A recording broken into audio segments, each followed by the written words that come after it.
All right, so I noticed something interesting when I was re-leveling the bed because this thing was being kind of a jerk. I had to restart my print. So I noticed something, and the print quality wasn't great. So my my Hotend is actually loose. So we're going to fix that. I'm gonna raise it up here. Yeah, it's wobbling too much.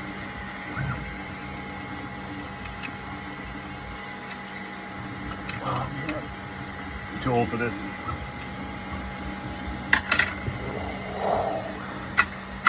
It's not good on my knee.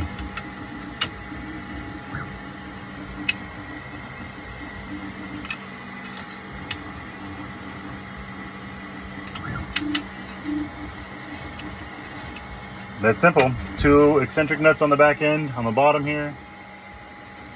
And that doesn't not wobble nearly as bad. Little wobble's okay, because I can still move the wheels. So, I think we're gonna be back in business here. Now, to try again. What were we printing? Back, center. Attempt number 2. Bed's all leveled. Now I did, because this printer has linear rails, I did re-grease the linear rails. So I do have, basically I'm using sewing machine oil. Well, okay, it's similar to sewing machine oil. I'm using this one. It's the 3-in-1 multi-purpose lubricant oil, but I'm using that on the linear rails. Now I do have another linear rail order coming in for my other Elegoo.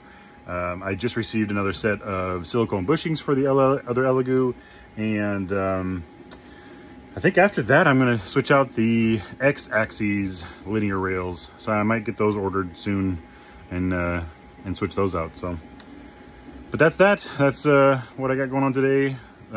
This printer has been acting weird. This is the one that had the stepper motor that broke. It's really weird when it gets to one side of the printer. It acts like it's clogged and it doesn't print properly, which is really strange. It's a really strange feature because the rest of the print looks perfect, no clog, no issue, but as soon as it gets to one other side, it looks like it's clogged, and it just has a really strange almost like a clogged nozzle look to it. And it's happened twice, and the funny thing is it happened in between prints. So I've got to figure out if it's because it gets to a certain distance, maybe it's the belt. Maybe the belt is causing some sort of issue, which is possible. The belts, belts go bad. And I think this one I was running a metal reinforced belt, which is a new thing I've never done before. So maybe the metal reinforced belt's not working out. So, I mean, that could be. The Anycubic, I posted the Anycubic yesterday. I had an issue with it. It just basically froze. I've had that happen about 3-4. This is my 4th time that that's happened. Anycubic's customer service basically says it's the G code that you're using. Switch to a different, slicer software.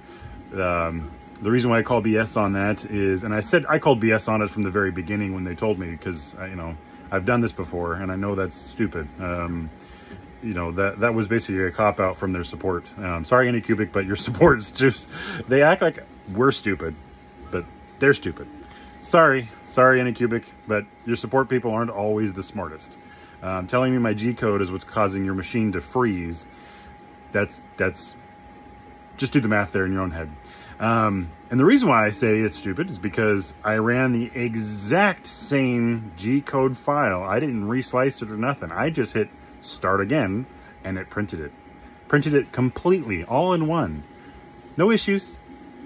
So to tell me it's my slicer, or if it's my slicer software, is bullshit. I'm sorry, but it's bullshit. You guys just need to get your shit together.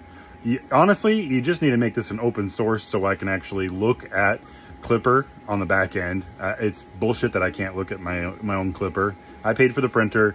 You don't have any special software. In fact, yours is actually kind of crap compared to some of the other ones I've been working with. I've now got 5 machines that use Clipper, and yours is the only one that's locked out of for users.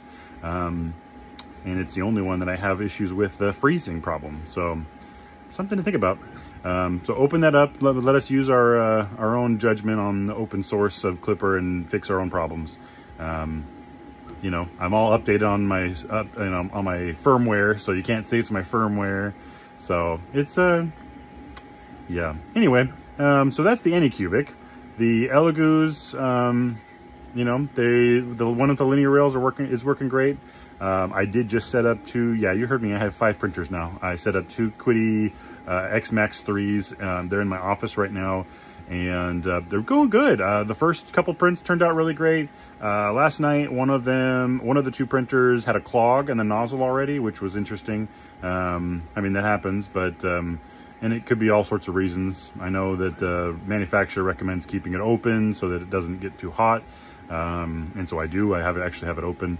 But I don't know. Anyway, I cleaned the clog, and I'm reprinting, and everything seems to be going well. Right now, with the quality of prints, they're great. They're just not excellent. I mean, I don't know if maybe I'm just being picky. I like to chase perfection, so I'm playing around with my settings right now to get to dial in the settings. You know, I'm using Orca Slicer for the Qidi Max 3s. They're great printers, though. I got to tell you, the fact that I can print full-size helmets on a Core XY printer is it's awesome. And they print fast. Their stock settings that I downloaded were actually about the speed I'm going on the Anycubic and on the Elegoo. They're actually my slow settings on these printers. So the fact that they're not a bed slinger type printer, I'm going to try to push them a little faster.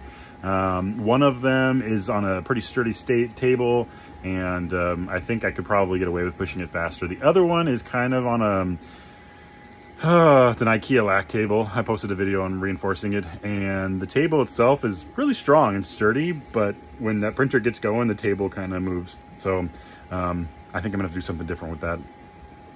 I tried working on using it, but it just moves a lot. It shakes. So I mean, that's that. I tried, but otherwise, I mean, the printers are great. They're just as noisy as one of these. They're not any quieter, really. You know, I did set up a air filtration system to kind of help with the air quality in my office, because it does kind of stink now. I know a lot of people are like, well, I don't smell it. I can smell it. I can. I mean, and maybe it's because I use Meta PLA. I mean, it's a very strong PLA, so maybe it's because I use Meta PLA. But that's my preferred PLA. It has good layer adhesion, good, you know, for each level, and I mean, it just comes out strong every print. So anyway, so yeah, that's my update. I'm going to show you guys an unboxing video and everything on the Qidi Max. That's something I'm going to work on today.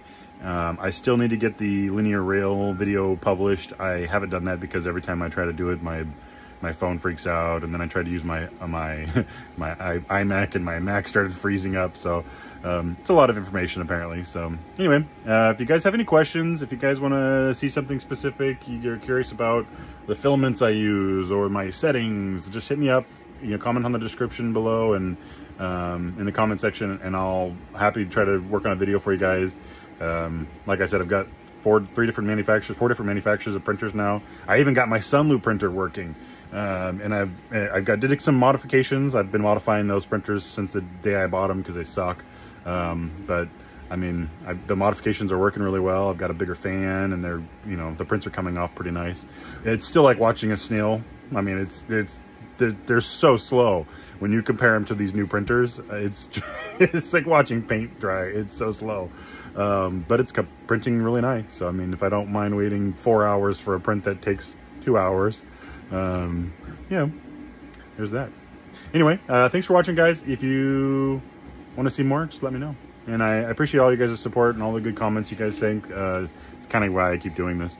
But and if you haven't noticed, I have the worst luck, so my bad luck is now helping other people. Have a good weekend, guys.